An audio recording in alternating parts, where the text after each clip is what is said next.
Bismillahirrahmanirrahim. Assalamu alaikum dear students. Today I will discuss gene. आज का जो lecture है वो है जीन के मुतालिक. तो जीन को हम डिटेल में डिस्कस करेंगे. जीन इंतहाई इम्पोर्टेंट होता है क्योंकि जीन ही है जो हमारे बॉडी की तमाम कैरेक्टर्स को, फंक्शंस को, हर एक चीज़ को जीन ही कंट्रोल करता है. अगर आप जीन को समझ गए इट्स मीन आप मुकम्मल क्रोमोसोम को, इनहेरिटेंस को समझ गए. तो चले फर्स्ट ऑफ ऑल हम डिस्कस करेंगे जीन्स की डिफिनेशन को और फिर उसके बाद उसकी टाइप्स को. तो इस कंटेंट्स के अंदर हम डिस्कस करेंगे जीन की डिफिनेशन को, इसके टाइप्स को, इसके स्ट्रक्चर को, फिर फंक्शन को और लास्ट में इसके फीचर्स को. लेकिन इस लेक्चर के अंदर या इस वीडियो के अंदर फर्स्ट टू चीज़ों को हम डिस्कस करेंगे. एक इसकी डिफिनेशन को हम डिस्कस करेंगे और साथ में इसकी टाइप्स को डिस्कस करेंगे. तो चलिए फर्स्ट ऑफ ऑल हम डिस्कस करते हैं इसकी डिफिनेशन को. What is the definition of genes? Gene की डिफिनेशन क्या है? So the small segment of nucleotides. Genes हमारे पास क्या होता है? ये न्यूक्लियोटाइड्स का एक स्मॉल सेगमेंट होता है, एक पोर्शन होता है डेट डिटरमाइन, जो स्पेसिफाई करता है, डिटरमाइन करता है sequence of amino acids. Amino acid के सीक्वेंस को ये स्पेसिफाई करता है, सीक्वेंस को डिटरमाइन करता है एक पॉलीपेप्टाइड के अंदर. तो थोड़ा डिटेल में डिस्कस कर देते हैं. देखिए, जब हमारे पास जीन जो होते हैं वो एक्सप्रेस होते हैं, जब वो अपने आप को शो करते हैं तो जीन शो होकर हमारे पास बनता है मैसेंजर आरएनए. ठीक है, तो जीन जो डीएनए के ऊपर जीन्स मौजूद है, उस जीन के अंदर जितनी भी इंफॉर्मेशन थी वो इनकोड हो चुकी मैसेंजर आरएनए में. मैसेंजर आरएनए जाकर इसको डिकोड कर देगा टीआरएनए में और प्लस राइबोसोम में. ठीक है, इसके अंदर इसको डिकोड कर देता है, जिसकी वजह से हमारे पास क्या बनता है? हमारे पास बन जाता है प्रोटीन. तो किसी सेल के अंदर जब भी प्रोटीन मॉलिक्यूल बनते हैं तो याद रखें वो प्रोटीन या तो स्ट्रक्चर के लिए जरूरी होंगे, सेल के स्ट्रक्चर के लिए, किसी भी ऑर्गन के स्ट्रक्चर के लिए, सेल के स्ट्रक्चर के लिए, या सेल के फंक्शन के लिए. फंक्शन से मुराद इधर क्या है? मेटाबॉलिज्म है. तो वो या तो स्ट्रक्चर प्रोटीन बनेंगे या ट्रांसपोर्टेशन प्रोटीन बनेंगे या एंजाइमेटिक प्रोटीन बनते हैं. अब डिपेंड करते हैं सेल के ऊपर वो किस किस्म के प्रोटीन को बनाएगा. तो याद रखें कि जीन से हमारे पास क्या बनते हैं? प्रोटीन बनते हैं. और प्रोटीन किससे बनते हैं? प्रोटीन याद रखें, प्रोटीन बनते हैं अमाइनो एसिड से. बहुत से अमाइनो एसिड मिलकर क्या बनाते हैं? प्रोटीन मॉलिक्यूल को बनाते हैं. तो चलिए डिफिनेशन के पास अभी आ जाते हैं. डिफिनेशन में हमने डिस्कस किया कि जीन हमारे पास न्यूक्लियोटाइड का ही सीक्वेंस होता है, यानी adenine, thymine, cytosine and guanine. Adenine, thymine, cytosine और ग्वानिन ये हमारे पास होते हैं न्यूक्लियोटाइड्स. इनके सीक्वेंस को, एक स्मॉल सेगमेंट्स को हम क्या कहते हैं? जीन्स कहते हैं. वो स्मॉल सेगमेंट जो होता है डिटरमाइन करता है किसको? अमाइनो एसिड के सीक्वेंस को एक पॉलीपेप्टाइड के अंदर. यहां पर जो डायग्राम आपको ये दिखाई दे रहा है ये एक हेमोग्लोबिन का स्ट्रक्चर.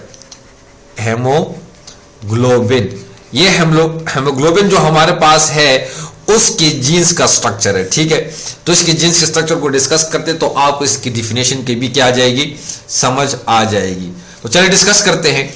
अब यहां पर अगर आप देखिए तो ये यहां से स्टार्ट हुआ ये न्यूक्लियोटाइड का सीक्वेंस और यहां पर आकर खत्म हो गया. इट्स मीन ये टोटल हमारे पास 7 कोड्स मौजूद है. एक कोड ये है 1 2 3 4 5 6 और ये 7. तो ये जो 7 कोड आपको दिखाई दे रहे हैं 3 अल्फाबेट्स पर मुश्तमिल है. इन्होंने मिलकर एक शॉर्ट सेगमेंट बनाया. ये जो सीक्वेंस आपको दिखाई दे रहा है, ये जो सीक्वेंस है ये डिटरमाइन करता है अमाइनो एसिड की पोजीशन को. अब बिलफर्ज ये हमारे पास हेमोग्लोबिन है. अब पहले अमाइनो एसिड जो यहां पर अटैच हुआ वो है वालाइन, फिर हिस्टाडीन, फिर ल्यूसीन, फिर थ्रेओनीन, फिर प्रोलाइन, फिर ग्लूटामिक एसिड और फिर ग्लूटामिक एसिड. ये यहां पर आकर अटैच क्यों हुए? फॉर एग्जांपल हिस्टाडीन पहले क्यों नहीं आया, या ल्यूसीन यहां पर क्यों नहीं आया, या ल्यूसीन प्रोलाइन की जगह पर क्यों नहीं आया, प्रोलाइन पहले क्यों नहीं आया, ये इधर क्यों मौजूद है, ये इतने अपने स्पेसिफिक पोजीशन पर क्यों मौजूद? इसकी वजह क्या है? इसकी वजह क्या है? इसकी वजह हमारे पास वहां पर क्या है? न्यूक्लियोटाइड है. तो तो ये जो न्यूक्लियोटाइड आपको दिखाई दे रहा है ये CAC और इसके जो कंप्लीमेंट्री वो है GTG। तो ये जहां पर भी डीएनए में मौजूद होगा ये स्पेसिफाई करता है किसको, वालाइन को। तो ये डीएनए का जो कोड है, जो जेनेटिक कोड है, ये डिटरमाइन करता है किसको, वालाइन को। तो इसकी वजह से यहां पर कौन अटैच होगा, वालाइन इस जगह पर आएगा। अब लेट्स सपोज यहां पर ये GTG है तो ये किसको स्पेसिफाई करता है, ये हिस्टाडीन को स्पेसिफाई करता है। अगर ये GTG यहां पर होता, शुरू में ये होता, तो फिर यहां पर हिस्टाडीन ही यहां पर आकर अटैच होता। अब तीसरे नंबर पर आ जाते हैं तो ये देखो ये जो GAC मौजूद है इसका कंप्लीमेंट्री CTG है, तो ये स्पेसिफाई करता है, डिटरमाइन करता है किसको, ल्यूसीन अमाइनो एसिड को। तो इसी तरह ये सब स्पेसिफिक अमाइनो एसिड को क्या करते हैं, डिटरमाइन करते हैं। तो जहां जहां पर ये आपके पास मौजूद होंगे, ये कोड मौजूद होंगे, उस जगह पर यही अमाइनो एसिड आते रहते हैं। तो याद रखें ये जो जीन होते हैं इनका ताल्लुक होता है किसके साथ, अमाइनो एसिड के साथ। हर एक अमाइनो एसिड का, याद रखें, हर एक अमाइनो एसिड का अपना स्पेसिफिक जेनेटिक कोड होता है, ठीक है। तो वो जेनेटिक कोड किस पर मुश्तमिल होता है, वो जेनेटिक कोड मुश्तमिल होता है 3 अल्फाबेट्स पर, 3 अल्फाबेट्स पर वो मुश्तमिल होता है। फॉर एग्जाम्पल AUG ये आपके पास एक जेनेटिक कोड हो गया, ठीक हो गया। जिस तरह आपको यहां पे दिखाई दे रहे हैं CAC, ये आपके पास क्या, एक जेनेटिक कोड है। तो डिफिनेशन में जो समझाना मतलब था वो आपको समझ आ चुकी होगी कि हमारे पास जीन क्या होते हैं, ये एक डीएनए का शॉर्ट सीक्वेंस होता है, एक स्मॉल सेगमेंट होता है। वो सेगमेंट डिटरमाइन करता है कि कौन सा अमाइनो एसिड किस किस जगह पर आकर बाइंडिंग करेगा, किस जगह पर अटैच होकर एक लॉन्ग प्रोटीन मॉलिक्यूल को क्या करेगा, बनाएगा।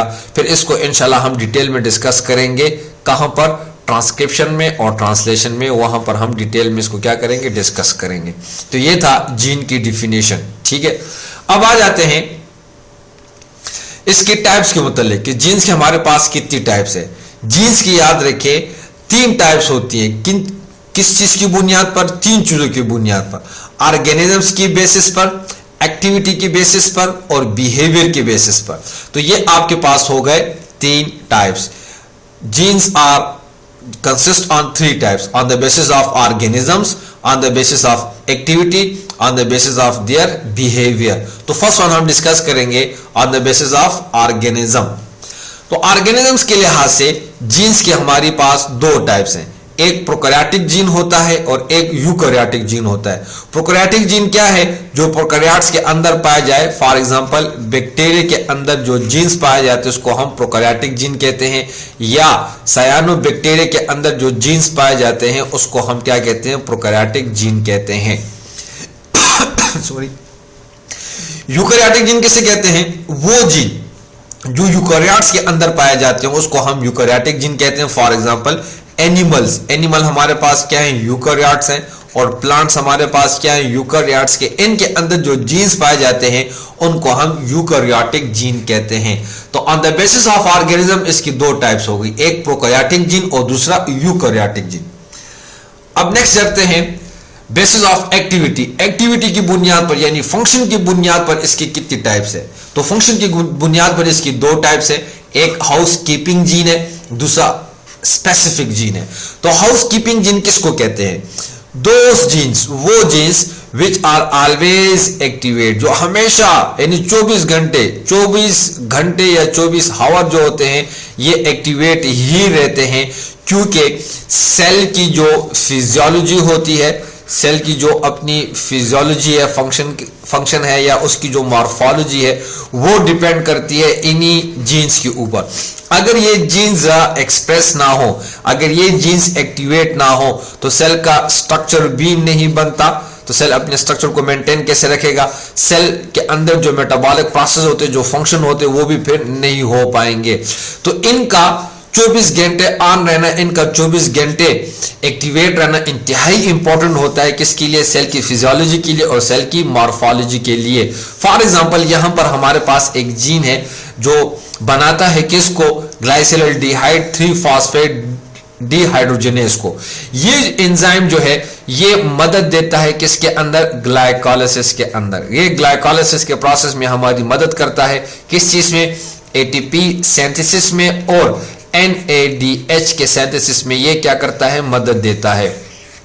अब अगर एनिमल सेल को लें तो बॉडी के अंदर हमारे जितनी भी एनिमल सेल होते हैं, एनिमल सेल जितनी भी होते हैं बॉडी के अंदर, वो तमाम जो है ग्लाइकोलाइसिस का प्रोसेस करते हैं। तो ड्यूरिंग ग्लाइकोलाइसिस हमारे पास एटीपी सिंथेसिस होती है।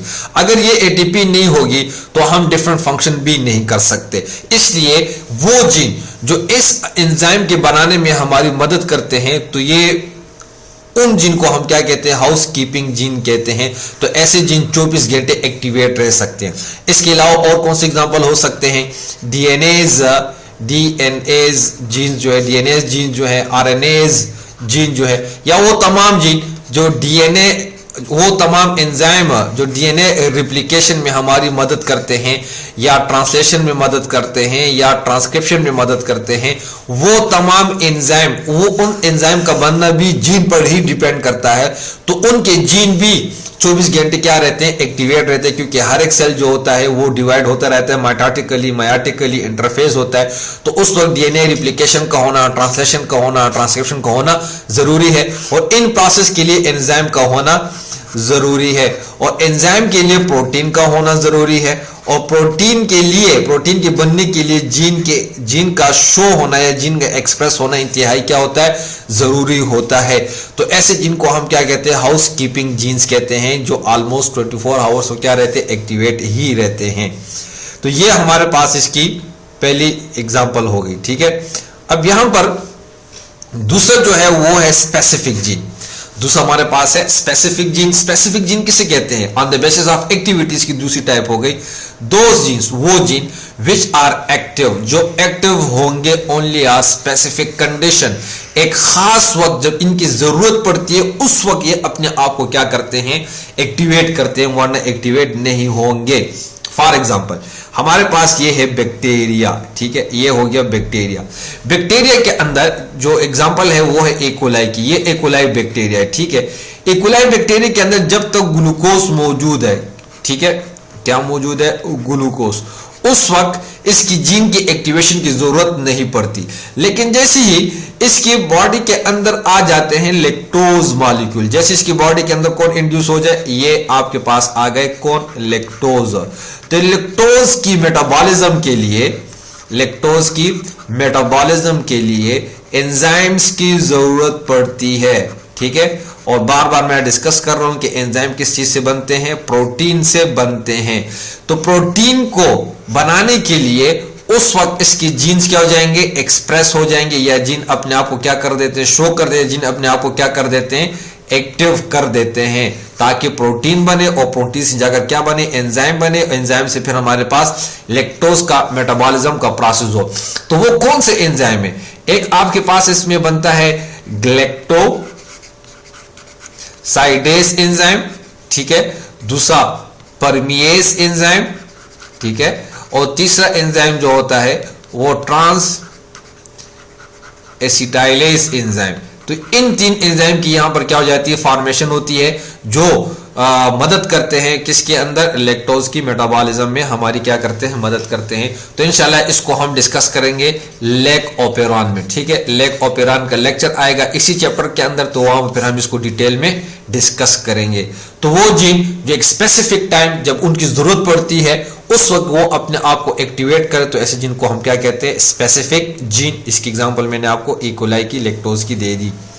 अब नेक्स्ट जाते हैं आगे, बेसिस ऑफ बिहेवियर के बेसिस पर इसके फिर हमारे पास कुछ 6 टाइप्स बनती हैं। तो फर्स्ट वन, बिहेवियर की बुनियाद पर जो जीन्स का जो पहला टाइप है वो आपके पास है बेसिक जीन। बेसिक जीन किसे कहते हैं, this are the fundamental genes that bring about expression of a particular character.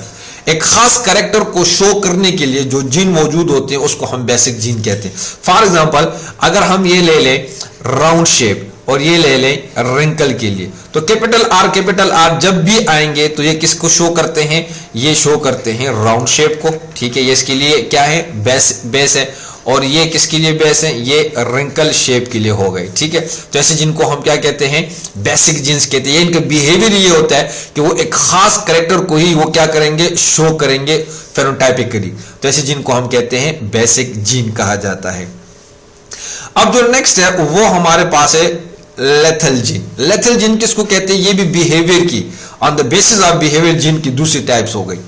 These bring about the death, ये क्या काज करते हैं? डेथ काज करते हैं। अगर किसी इंडिविजुअल के अंदर ये मौजूद हो, किसी प्रोसेसर के अंदर ये मौजूद हो, तो उसके अंदर फिर इंडिविजुअल के अंदर ये क्या काज करते हैं? डेथ को काज करते हैं। इसके फिर डोमिनेंट केस भी होता है, रिसेसिव केस भी होता है। तो फिर डिटेल में कहीं जाकर इंशाल्लाह इसको हम डिटेल में डिस्कस करेंगे, लेकिन अभी डेफिनेशन पर बात कर रहे हैं। तो लेथल जीन वो जीन होता है जो किसी प्रोसेसर के अंदर, किसी इंडिविजुअल के अंदर तो मौजूद होता है, उसकी वजह से उसकी क्या काज हो जाती है?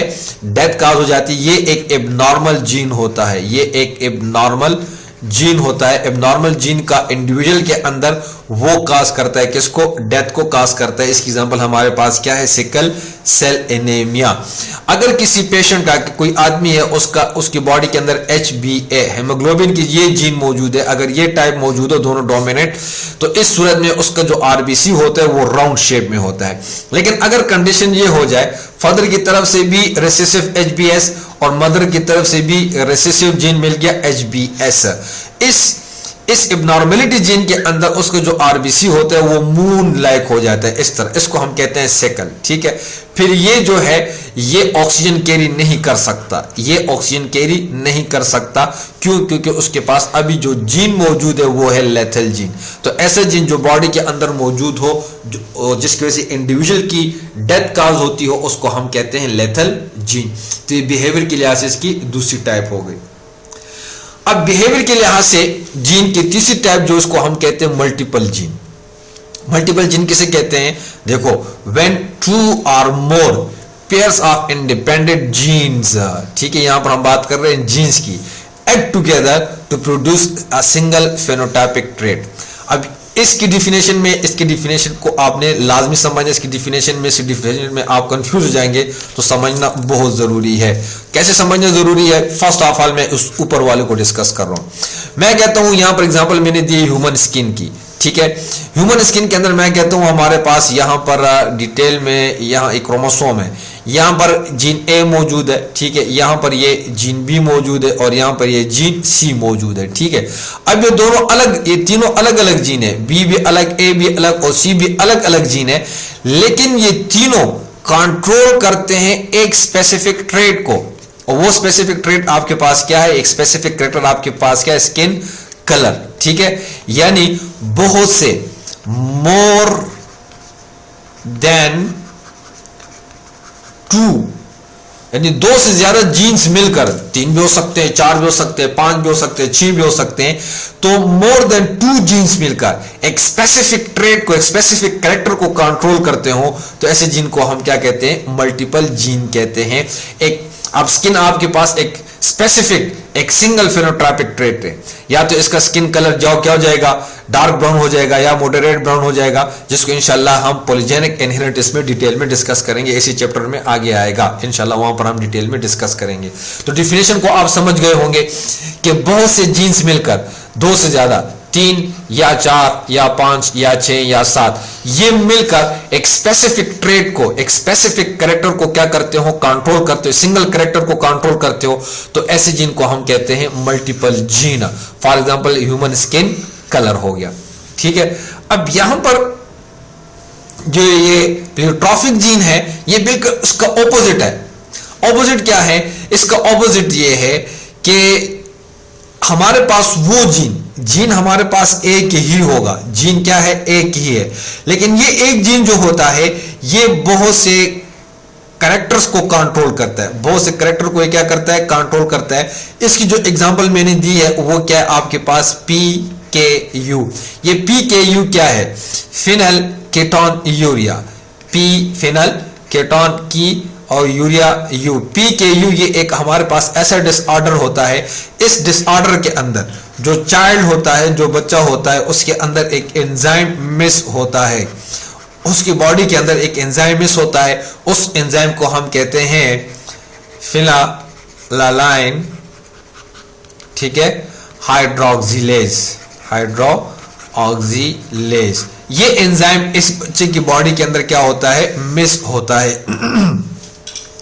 अगर ये एंजाइम ना हो, ठीक है, इस बच्चे की बॉडी के अंदर, तो इस बच्चे की बॉडी के अंदर जो अमीनो एसिड है, ये फिनालानीन, ये अमीनो एसिड जो है फिनालानीन, ये अमीनो एसिड इस बच्चे की बॉडी के अंदर क्या हो जाता है, बहुत ज्यादा कलेक्ट हो जाता है या जमा हो जाता है, ठीक है। क्यों? क्योंकि ये ब्रेकडाउन नहीं होता, ये मेलानिन को ब्रेकडाउन नहीं होता। ये एंजाइम हो तो इस अमीनो एसिड को ये ब्रेकडाउन करता है मेलानिन में। किसमें ब्रेकडाउन करता है? मेलानिन के अंदर ब्रेकडाउन करता है। तो जब ये एंजाइम नहीं होगा तो इस अमीनो एसिड की स्टोरेज जो होगी वो क्या हो जाएगी, ज्यादा हो जाएगी, मेलानिन की प्रोडक्शन नहीं होती। तो इस कंडीशन में अब देखो, सिर्फ ये मेलानिन को कंट्रोल नहीं करता कि मेलानिन की प्रोडक्शन नहीं होगी, इसके अलावा जो बच्चा होता है वो मेंटली भी ठीक नहीं होता। एक चीज, मेंटली भी वो ठीक नहीं होता। दूसरा, उसकी जो हाइट होती है वो हाइट के लिहाज से भी क्या रहता है, कम ही रहता है, जिसको हम कहते हैं शॉर्ट स्टेचर्स, ठीक है। उसकी जो बॉडी हाइट होती है वो भी कम रहती है। हेड साइज जो होता है, ठीक है, हेड साइज वो भी उसका एबनॉर्मल रहता है। क्लियर हो गया। इसके अलावा स्किन के ऊपर क्या मौजूद होती हैं, इसकी स्किन के ऊपर रैशेस भी मौजूद होती हैं, ठीक है। इसके अलावा जो सोशल स्किल होती है उसकी वो भी क्या होती है, कम ही रहती है। तो देखो, सिर्फ एक कंडीशन को कंट्रोल नहीं कर रहा कि फिनालिन का मेटाबॉलिज्म का प्रोसेस नहीं हो रहा, बल्कि उसके अलावा और चीजों को भी ये क्या कर रहा है, इफेक्ट कर रहा है। उसकी मेंटेलिटी को इफेक्ट कर रहा है, उसके हेड साइज को इफेक्ट कर रहा है, उसकी स्किन को इफेक्ट कर रहा है, उसकी सोशल स्किल को क्या कर रहा है, इफेक्ट कर रहा है। इस तरह और चीजों को भी ये क्या करता है, इफेक्ट करता है। तो एक जीन है, ये एक जीन बहुत से कैरेक्टर को क्या कर रहा है, कंट्रोल कर रहा है। तो ऐसे जीन को हम कहते हैं प्लियोट्रॉफिक जीन। तो उम्मीद है आपको समझ आ गई होगी। मल्टीपल जीन अपनी जगह पर होता है और प्लियोट्रॉफिक जीन अपनी जगह पर होता है। वो बहुत से जीन मिलकर एक ट्रेट को कंट्रोल करते हैं और ये एक जीन बहुत से ट्रेट को कंट्रोल करता है। तो ऐसे जीन को हम क्या कहते हैं, प्लियोट्रॉफिक कहते हैं।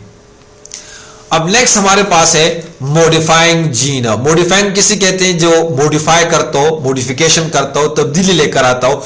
ये अगर बजाते खुद मौजूद हो और खुद अपीयर हो जाए तो ये बजाते खुद अपीयर होने में कोई भी इफेक्ट शो नहीं करता जब तक कि दूसरों के साथ मिल ना जाए। कहते हैं जीन, वो gene which can not produce character by itself. बजाते खुद तो ये अगर अपीयर हो जाए तो ये कोई भी कैरेक्टर शो नहीं कर सकता, बट इंटरेक्ट्स विद अदर और जीन्स के साथ मिलकर, किसके साथ मिलकर, और जीन्स के साथ मिलकर उनके इफेक्ट को ये मॉडिफाई करता है। उनके इफेक्ट को क्या करता है, मॉडिफाई करते, उनके इफेक्ट को ये चेंज कर देता है।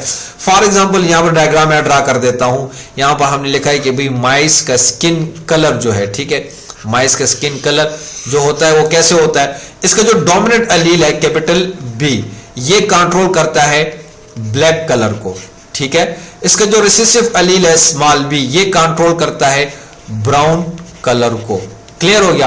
अब अगर हम इसका हेटेरोजाइगस बनाएं और जो कैपिटल डी, ये जो डी है ये हमारे पास होगा मॉडिफायर, ठीक है, ये हो जाएगा मॉडिफायर जीन। अब अगर ये इस रिसेसिव के साथ आए तो इसका क्या इफेक्ट होगा, अगर इसके साथ आए तो इसका क्या इफेक्ट होगा। अगर अकेले आ जाए, ठीक है, अगर अकेले आ जाए तो उसका कोई भी इफेक्ट नहीं होगा, इन दोनों में से किसी एक के साथ आएगा। अगर हम हेटेरोजाइगस कंडीशन ले लें, ठीक है, गेमीट्स बना देते हैं F2 जनरेशन के लिए, ठीक है, F2 जनरेशन के लिए हमने गेमीट्स बनाया। फॉर एग्जांपल B, ठीक है, यहां पर कैपिटल D, यहां पर B स्मॉल d, फिर यहां पर स्मॉल b, यहां पर कैपिटल D और यहां पर स्मॉल b और स्मॉल d। फिर यहां पर ये मेल के लिए हो गए, ठीक है, और ये आपके पास हो जाएंगे फीमेल के लिए। तो इनको वापस ड्रा कर दें, B, ठीक हो गया, स्मॉल d, यहाँ पर फिर स्मॉल b और कैपिटल D हो गया, ठीक है, और स्मॉल b स्मॉल d। अगर आप इसका इसके साथ क्रॉस करें, इसके साथ यूं सबका, ये एक को ले इन सब के साथ क्रॉस करें, ठीक है, फिर इसको ले इन सब के साथ क्रॉस करें, ठीक है, इसको लेकर इन सब के साथ क्रॉस करें, इनको लेकर इस सब के साथ क्रॉस करें। तो मैं सिर्फ आपको सिर्फ एक रिजल्ट बता देता हूं। अगर ये चार कंडीशन हो, पहली कंडीशन आपके पास क्या हो, एक आपके पास कैपिटल जीन ये मौजूद हो, दरमियान में ये और फिर यहां पर ये, ठीक है, जहां पर चाहे आपके पास रिसेसिव आ जाए, डोमिनेंट आ जाए, इस सूरत में जहां पर ये दो जीन मौजूद हो, ठीक है, आपके पास ये जो होगा इसकी जो रेशो होगी वो क्या आएगी, 9:3:3:1 आएगी। तो वो कैसे आएगी अभी आप यहां पर समझा देता हूं। ये हमारे पास मेंडल की वो डाई हाइब्रिड क्रॉस है, ठीक है, ये वही क्रॉस है। तो यहां पर अगर ये आपके पास ये कैपिटल बी जीन ये और ये मॉडिफायर का ये कैपिटल मौजूद है, डोमिनेंट अलील मौजूद है, तो इस सूरत में माइस का जो स्किन कलर होगा वो होगा ब्लैक। दरमियान में चाहे वो डोमिनेंट आ जाए चाहे रिसेसिव आ जाए, जो भी हो। दूसरी कंडीशन हमारे पास क्या आएगी, दूसरी कंडीशन हमारे पास इसमें ये होगी कि यहां पर आपके पास एक तो डोमिनेंट हो गया और यहां पर दो आपके पास क्या आ गए, मॉडिफायर रिसेसिव आ गए। इस सूरत में जो माइस का जो स्किन कलर होगा वो हो जाएगा डाइल्यूट ब्लैक। अब यहां पर इसने उसके अंदर क्या कर दी, चेंजेस कर दी। यहां पर वो बिल्कुल ब्लैक कलर में था, लेकिन रिसेसिव आने की वजह से वो क्या हो चुका है, उसका स्किन कलर डाइल्यूट ब्लैक हो चुका है। अब जो तीसरी कंडीशन होगी वो तीसरी कंडीशन आपके पास ये रहेगी कि एक रिसेसिव आ जाए ब्राउन का और एक डोमिनेंट आ जाए मॉडिफायर, ठीक है। इस सूरत में आपके पास जो स्किन कलर होगा, कोट कलर होगा जो माइस का, वो होगा ब्राउन, ठीक है, वो होगा ब्राउन। लेकिन अगर कंडीशन ये हो गई, तीनों के चारों हमारे पास क्या आ गए, रिसेसिव आ गए, इस सूरत में माइस का जो स्किन कलर होगा वो आपके पास हो जाएगा डाइल्यूट ब्राउन। तो देखें, तो जब ये आ रहा है तो इसकी वजह से वो ब्राउन हो रहा है, ठीक है, अपनी ही जीन को ये शो कर रहा है। लेकिन जब रिसेसिव आ रहा है तो रिसेसिव की वजह से जो कोट कलर है या जो स्किन कलर है माइस का वो डाइल्यूट हो रहा है, नहीं हल्का ब्राउन हो रहा है। यहां पर ये डार्क ब्राउन, यहां पर ये डाइल्यूट ब्राउन, यहां पर ये डार्क ब्लैक, यहां पर ये हल्का सा ब्लैक, बिकॉज क्योंकि उसके पास कौन मौजूद है, मॉडिफायर मौजूद है इन केस ऑफ दिस। तो ऐसे जिनको हम क्या कहते हैं, मॉडिफायर कहते हैं। तो इसकी रेशो हमारे पास रहती है 9, ठीक है, इस वाली की रेशो होती है 9, इसकी रेशो हमारे पास हो जाती है 3, इसकी रेशो हो जाती है 3 और इस लास्ट वन की रेशो हमारे पास आ जाती है 1। तो 9:3:3:1 ये हमारे पास मॉडिफायर जिनकी एग्जांपल मैंने आपको पेश कर दी। क्लियर हो गया। अब नेक्स्ट हम डिस्कस करते हैं इनहिबिटरी जीन को। What is inhibitory gene? Inhibitory gene किसको कहते हैं? Inhibition means, inhibitory means stop, जो दूसरी जीन के इफेक्ट्स को क्या कर दे, स्टॉप कर दे। The gene which suppress or inhibits the expression of another gene, दूसरी जीन के एक्सप्रेशन को वो क्या कर दे, स्टॉप कर दे। तो ऐसे जीन को हम क्या कहते हैं, इनहिबिटरी जीन। यानी वो जो दूसरा जीन होगा, सेकंड जीन, वो इस फर्स्ट जीन पर डिपेंडेंट होता है। अगर ये हो तो ये अपने आप, तो सेकंड जीन भी अपने आप को शो करेगा।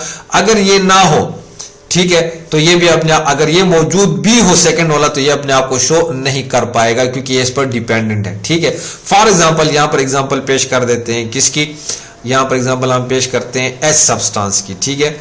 एपिस्टेसिस हमारे पास बहुत ही बेहतरीन एग्जांपल किस चीज की है, एपिस्टेसिस की है, ठीक है। एपिस्टेसिस किसको कहते हैं, इसको भी हम इस चैप्टर के अंदर बहुत डिटेल में आगे जाकर क्या करेंगे, डिस्कस करेंगे। अब फॉर एग्जांपल हम ब्लड ग्रुप को ले लेते हैं। एक पर्सन है, उसका ब्लड ग्रुप है ए, क्यों है उसको डिस्कस करता हूं। एक पर्सन है, उसका ब्लड ग्रुप है बी, एक पर्सन है, उसका ब्लड ग्रुप है ए और बी। इन केस ऑफ अगर हम ब्लड ग्रुप ए को ले तो हम कहते हैं कि इसको जो ब्लड ग्रुप के जो जीन्स होते हैं वो क्रोमोसोम नंबर 9 पे मौजूद होते हैं।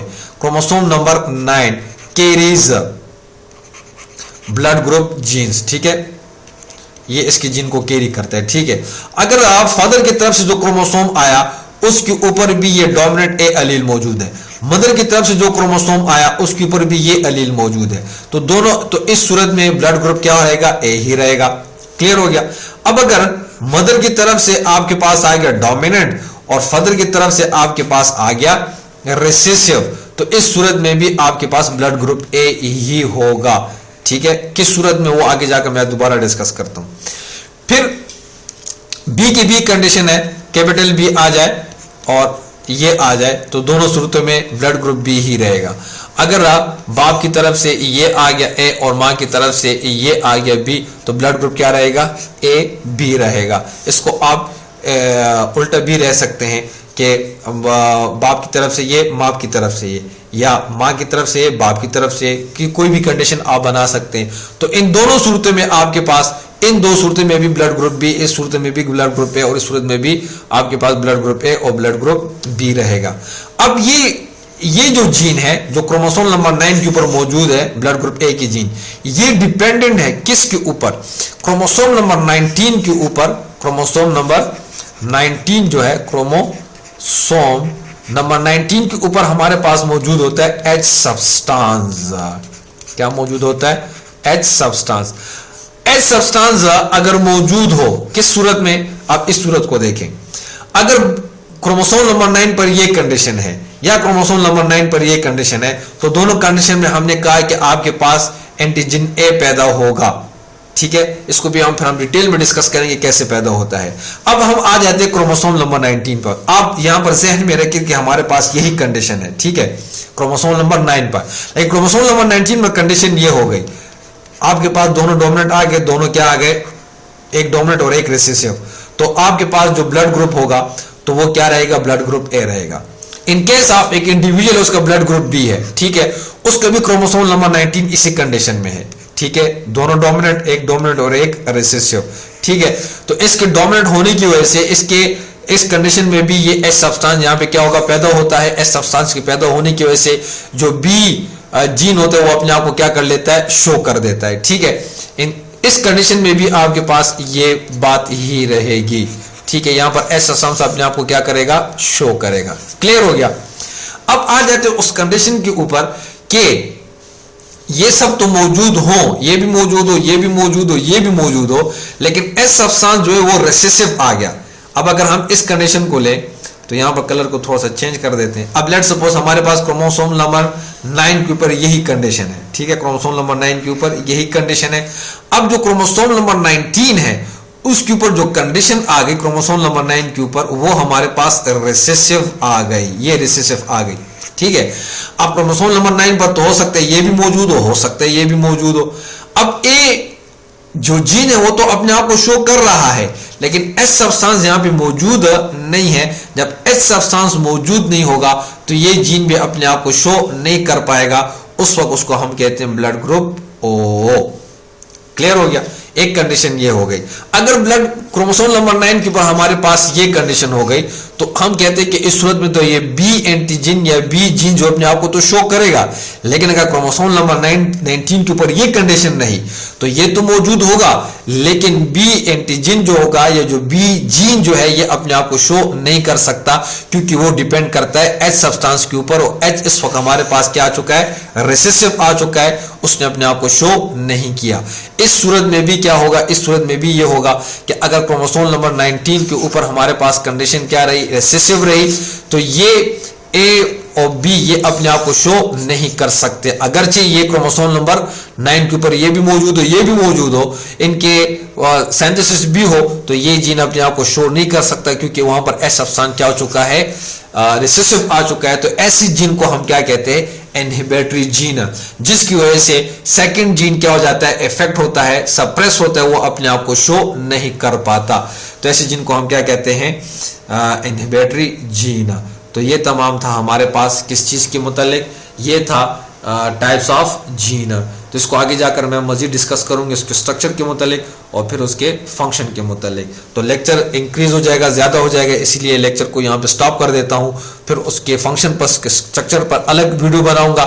तो उम्मीद है आपको पसंद आया होगा, आपको समझ आई होगी। जहां पर भी कोई भी मसला हो तो आप क्वेश्चन कर सकते हैं, पूछ सकते हैं कमेंट्स के अंदर, आपको हर एक चीज का जवाब मिलता रहेगा।